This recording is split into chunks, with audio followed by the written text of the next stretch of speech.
messieurs, bonjour. Donc, nous sommes en présence de monsieur Damien Vallard et de Bruno Bernardo. Damien Vallard qui dirige et qui est fondateur du groupe Hollis Diner, qui est propriétaire de 8 établissements, et de Bruno Bernardo qui est notre conseil RH et stratégie pour Bar Resto et qui s'occupe de toute la partie mise en place RH dans les établissements affiliés Bar Resto. Bonjour à tous. Bonjour messieurs. On va commencer avec vous Damien. La question était de se poser comment vous avez mis en place le lien et comment vous prenez contact avec vos équipes qui sont certainement, à mon avis, en chômage partiel aujourd'hui. Tout à fait. Donc, même si on avait une crise de trésorerie à gérer dans le premier temps, il était essentiel de rassurer nos équipes sur le fait qu'elles restaient notre principale priorité et notre principale préoccupation. Donc, dès la fermeture, on a pris la décision de créer un WhatsApp par restaurant afin de transmettre les informations sur la situation et permettre de conserver le lien entre tous. D'accord. On a mis aussi en place une adresse mail pour qu'ils puissent poser des questions plus personnelles sur leur situation. Alors, quelle a été la teneur globalement des échanges des collaborateurs quand vous avez pris contact avec eux ? Donc, on a continué à leur donner évidemment des informations au fur et à mesure sur la situation de la crise, notamment avec des supports explicatifs qui pouvaient concerner notamment le chômage partiel. Mais derrière, évidemment, l'objectif, c'était aussi de récupérer toutes leurs interrogations et de pouvoir y répondre et de les assurer sur leur situation et la situation de l'entreprise. Est-ce qu'il y a une question plus particulière qui revenait régulièrement ou c'était assez général ? Comme j'imagine, vous pouvez vous en douter, les principales interrogations portaient sur la rémunération et toutes ses composantes en fonction de la situation de chacun, ceux qui étaient à temps partiel, à temps plein, les congés payés, la carte d'enfant. Et naturellement, j'ai dit quand même à savoir si l'entreprise était encore pérenne ou il fallait les rassurer aussi sur le sujet. Alors, je sens bien qu'il y avait une volonté importante d'entretenir le lien avec l'équipe. Et quel risque il y aurait de ne pas le faire aujourd'hui ? À mon avis, il est primordial de maintenir ce lien pour plusieurs raisons, mais une principale, c'est de maintenir la confiance entre chacun d'entre nous. C'est la confiance qui est le socle de notre relation avec les équipes. On l'a dit en préambule, nos équipes sont le cœur de notre activité. Il est essentiel, même loin d'eux, de soutenir ce lien. Parce que le risque, c'est en ne faisant pas ce travail-là, que les équipes ne se sentent plus intégrées au projet de l'entreprise. C'est pour ça qu'il est important de savoir comment ils se portent, de répondre à leurs interrogations et de participer aussi à l'animation de leur quotidien, puisque nous, on a créé les WhatsApp, mais on a nos directeurs avec lesquels on fait aussi des visios, avec lesquels on a demandé de prendre contact avec les équipes. Il y a eu aussi un appel téléphonique pour chacune des personnes. Et les directeurs font vivre les WhatsApp, les animent au quotidien avec les équipes. Donc, je vous dis, pour moi, le principal risque, c'est que les équipes ne se sentent plus intégrées dans le projet de l'entreprise. Il faut les maintenir dans ce projet. Donc, j'entends bien sécuriser les salariés sur l'entreprise et on parle de projet. Donc, qui dit projet dit préparation de la reprise, bien évidemment. Et comment vous avez projeté avec l'équipe cette préparation de reprise ? Est-ce que vous avez mis déjà des choses en place ou c'est déjà un peu tôt ?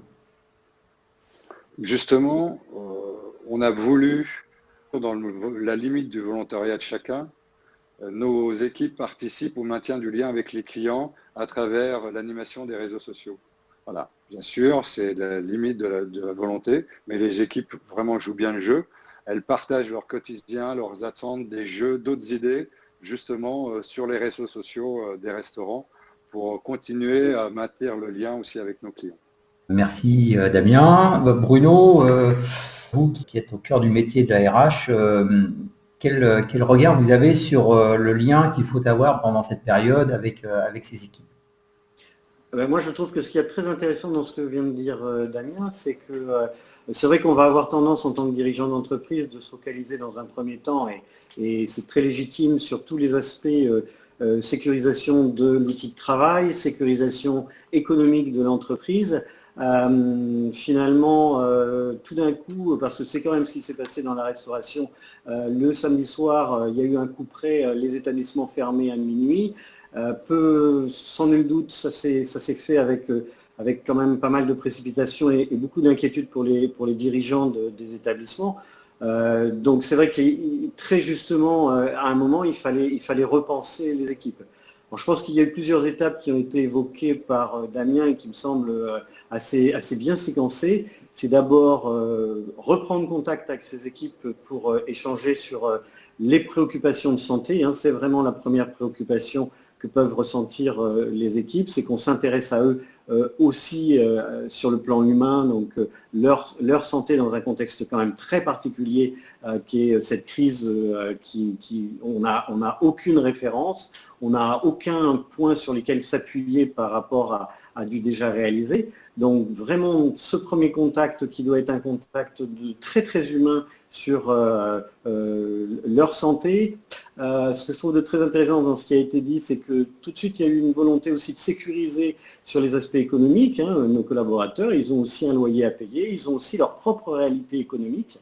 Donc s'intéresser et bien faire le point avec eux sur le fait qu'ils soient en chômage partiel, ils vont être payés, les conditions dans lesquelles ils vont être payés, etc. Donc ça me paraît être un premier point très important et cette première séquence me paraît très intéressante. C'est vrai que la continuité de pouvoir maintenir le lien avec les équipes dans cette période très surprenante, c'est bien faire la différence sur le fait qu'ils sont quand même en chômage partiel ou chômage technique. Et donc, notre communication ne peut être qu'une communication finalement de proposition de certaines choses. Donc, en effet, on peut les solliciter pour les intéresser à réfléchir à comment on va reprendre, en faisant bien attention à la façon dont on va le faire. Mais les amener aussi, après les avoir bien sécurisés sur leur santé et sur le plan économique, les amener à une vraie réflexion sur le fait que ça va redémarrer, ça me paraît important. C'est aussi une sécurisation que de leur faire comprendre que nous, dirigeants d'entreprise, nous sommes en train de travailler au redémarrage de l'entreprise et que nous pouvons leur garantir que l'entreprise sera là au redémarrage, qu'elle est déjà dans une action de repenser la réouverture et qu'ils vont participer à cette réouverture. Je pense qu'il faudra aussi, après, peut-être se poser la question dans un troisième temps, plus on va se rapprocher du déconfinement, plus il va falloir, surtout dans nos métiers là, de l'hôtellerie et de la restauration, donc en contact direct client, ils vont avoir vu sur toutes les chaînes de télévision, toutes les problématiques de sécurisation des salariés qui sont en contact avec la clientèle. Donc, ce qui est important aussi, c'est de leur dire que nous, dirigeants d'entreprise dans nos métiers, on va réfléchir à comment, au moment de la réouverture des établissements, qu'ils soient dans une condition de reprise de travail avec une vraie sécurisation de leur santé et que dès à présent, on est en train d'y réfléchir et de se préparer à ça. D'accord. Je confirme sur ce point les propos de Bruno, puisque justement, nous, on a réussi à avoir une note sur le sujet justement de la préparation de la réouverture d'un point de vue sanitaire. Et là, on va communiquer justement aux équipes les éléments en main et justement les rassurer sur le fait qu'on travaille sur ce sujet de la sécurisation justement pour la réouverture des équipes. C'est un sujet important pour nous. Bruno, dans ce cadre-là de chômage technique ou partiel, quelle limite l'employeur doit se donner dans sa communication et son intervention auprès de ses collaborateurs? Je crois que c'est vraiment du bon sens parce qu'on est dans une configuration tellement inédite que ça serait difficile. Dans une configuration, je dirais, normale, on n'aurait pas plus d'intervention à avoir. Mais là, dans cette configuration tout à fait exceptionnelle, je pense qu'on ne pourra jamais reprocher à un dirigeant d'entreprise que d'abord de prendre des nouvelles de ses collaborateurs, de s'intéresser humainement à ses collaborateurs, de s'assurer que ses collaborateurs ne sont pas en difficulté. Donc ça, je pense qu'il n'y a pas de limite, à mon sens, à s'intéresser à ses collaborateurs.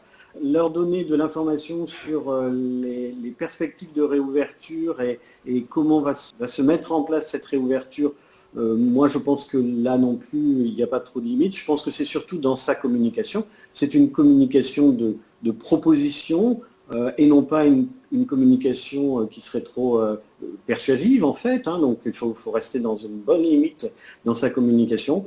Voilà, je crois que c'est une question d'équilibre et de bon sens. Oui, vos collaborateurs sont en chômage partiel, mais je crois que humainement, ils vont avoir besoin qu'ils sentent, comme on va s'intéresser à nos clients externes, c'est-à-dire qu'on va communiquer à destination de nos clients externes pour leur faire part de comment on réouvrira, dans quelles conditions on réouvrira, peut-être pas exactement dans les mêmes conditions. Ben, je pense qu'on ne pourra pas nous reprocher d'avoir informé nos collaborateurs, d'avoir rassuré nos collaborateurs, de nous être intéressés à nos collaborateurs par rapport à cette reprise. Très bien. Eh bien, merci messieurs. Pour conclure, donc, on rassure et de la transparence sur ce qu'on fait et sur la façon d'aborder la problématique qui est vraiment très particulière et encore inconnue à ce jour. Voilà. Merci. Bonne fin de journée. Merci beaucoup à tous.